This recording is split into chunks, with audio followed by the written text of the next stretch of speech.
Mati, mula sa salitang mandayan na maati, tumutukoy ito sa isang sapa na matatagpuan sa puso ng lungsod na kilala dahil sa mabilis na pagkatuyo kahit kumanggaling sa malakas na pagmulan.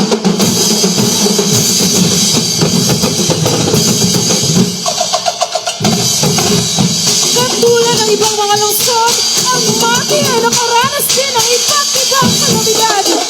Noong April 14, 1924, niyanig ng magnitude 8.3 na lindol ang bayan ng Mati. Kasunod nito ang pagal sa balutan at pagpunta sa mga matataas na lugar ng libo-libo residente nang magkaroon ng tsunami alert.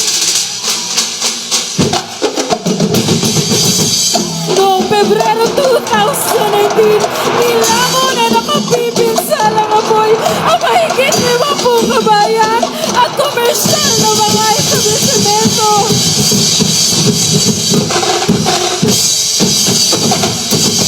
Di nakaligtas sa buhay ng tatlong magkakapatid, edad 10, 8 at 3.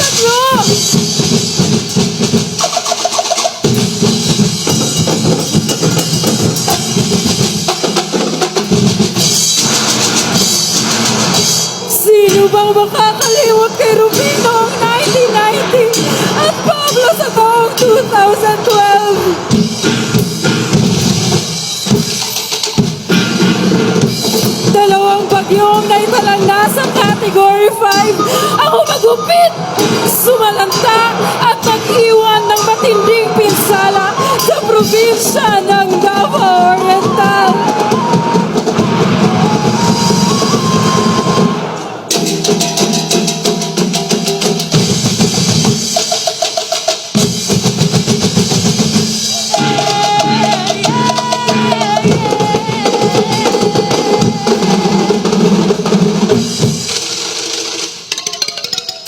Taong 2019, kumalat sa buong mundo ang COVID-19 at tuluyang naging pandemya. Kabilang ang probinsya ng Davao Oriental na may mahigit kumulang 7,000 bilang lubhang naapektuhan. Ilang establishmento ang nagsara, ilang hanap buhay ang nawala, ilang buhay ang nasawi, ilang pangarap ang nabigti.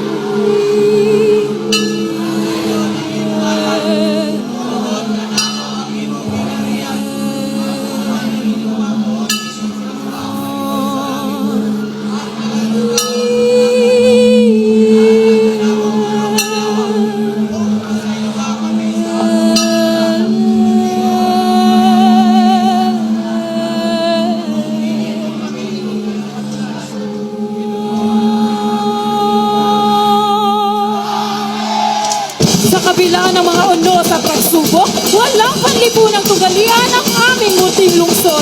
Nananatiling buo at mas pinatibay pa ang pananalig ng bawat isa sa buong may kapal. Sa kasalukuyan, ang mga mamamayan ng iba't ibang tribo sa lungsod ng Mati ay kapit-bisig at saka sa umahan tungo sa maunlad na bukas.